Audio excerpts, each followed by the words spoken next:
Welcome to NIACC Rewind. I'm Chris Frenz. We're joined today by our cross-country coach, Curtis Vais. And Curtis, off to a nice start at a couple of events that you got to take part in. You were at the time trials down at Council Bluffs.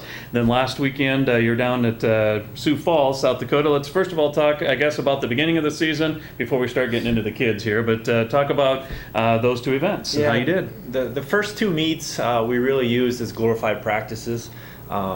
I set paces for the athletes the first couple miles, and after that I let them roll.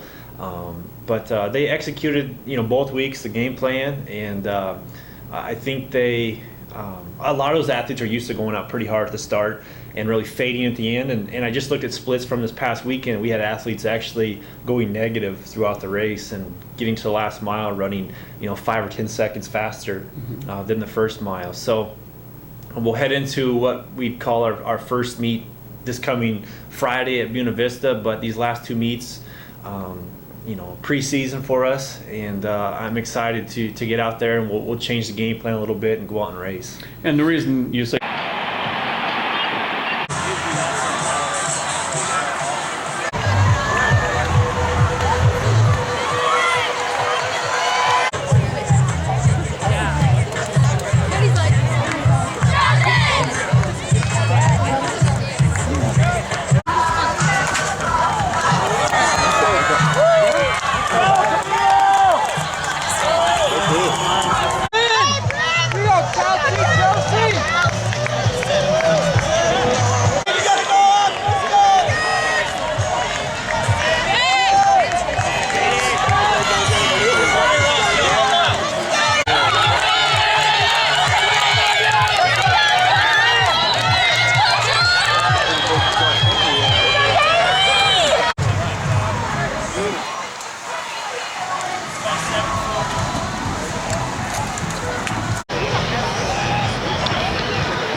What's up, Jacob?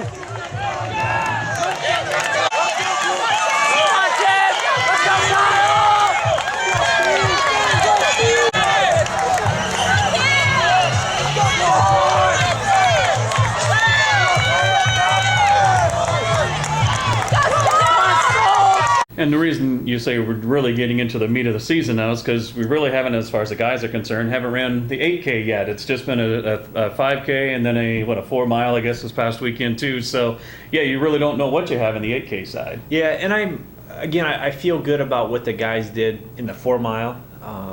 They had some negative splits towards the end. So I was very pleased with that. I think they'll translate well into the 8K.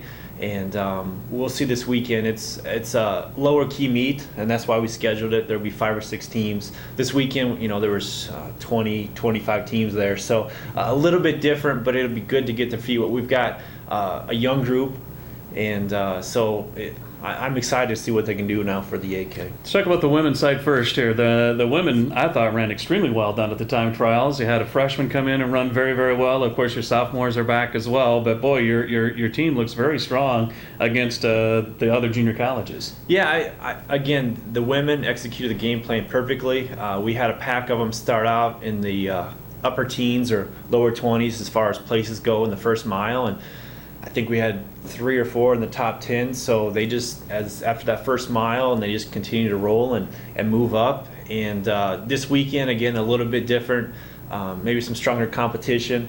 But overall, they ran well. The 3 miles, not our traditional race. It's the 5K, which isn't much further. But, again, we set some paces and set some a little bit more of a game plan. So we don't go out so hard. I want to use all 3 miles and not the first mile, and then we're gassed the last 2. And it's easy.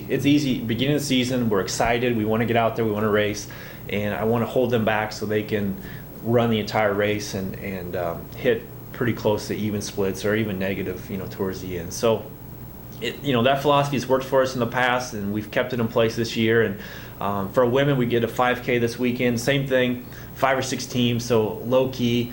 And that'll set us up hopefully well to go into a couple big meets later on, where we go to NIACC in a few weeks, and then we go to Chili Pepper down in Arkansas. And So we'll see some good competition this weekend, just not as many teams. Who are you going to lean on the girls' side as far as, I know you got a good sophomore returner, but you got that girl from Charles City that's awfully good too. Yeah, Jessica Bloomberg, she has run unbelievably at the beginning of the season. I know in high school watching her, she'd like to go out really fast at the first part of the race and try to hold her back a little bit. I think she's responding to that. Kendra Smith from Lisbon, I think by the end of the year she's going to continue to gain confidence, and I see her right on Jessica's heels. So I'm very encouraged. I think this is the deepest we've been on the women's side in maybe my entire time here.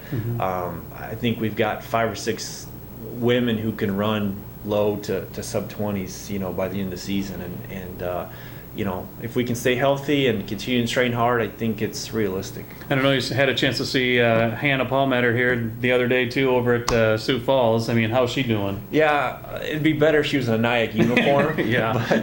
But she's doing well. I think she finished top 10. She's enjoying it over there. She worked extremely hard here, and it's paid off. As far as scholarship goes, and so I think she's enjoying her time, and she's going to be competitive where she's at. She was the nominated preseason athlete incoming of the year. So she's got a bright future the next couple of years. All right, let's talk about the guys here. We're going to have a few minutes left here. Happy, not happy with where you're at right now early on? I'm pleased. I think for the women, I know a little bit more where we're at because we've run a 5K, we've run a 3 mile. Guys, a 3K or a 5K and a 4 mile. I know what we've got. I'm really excited to put us on an 8K course, and that's what we're training for. The mileage we're putting in, we're not doing a ton of speed right now. The 5Ks aren't going to be races we're going to burn up right now, and so I'm excited about getting in the 8K. And again, they've trained hard, and I think coming out of this 4 mile. Once we talk about it this afternoon a little bit more in practice and show them their splits, I think they'll continue to gain confidence. And, I think the 8K is going to be a great race for a lot of our newcomers. You got some great sophomore leadership, too. I know Amon is having a real nice start to the season. Of course, you lost Trey from last year. He went down to Georgia, I think it was, somewhere in Georgia. But you also replaced him, if you will, with Jacob Day, who's a kid that was at UNI, came back to NIACC now, another Charles City product. But, boy, that's a nice find. Yeah, no, Jacob, he's had a great, if you want to say camp, and then these last two meets, he's had solid performances and great leadership. He's got experience, and it's great to have him, in our program. You bet. All right, so Storm Lake on Friday, and what time's that start? 5 o'clock. All right, so hopefully people can get a chance to head over to Storm Lake and watch the cross-country runners. Thanks a lot. Thank you. Yeah, that is Curtis Vais, our cross-country coach.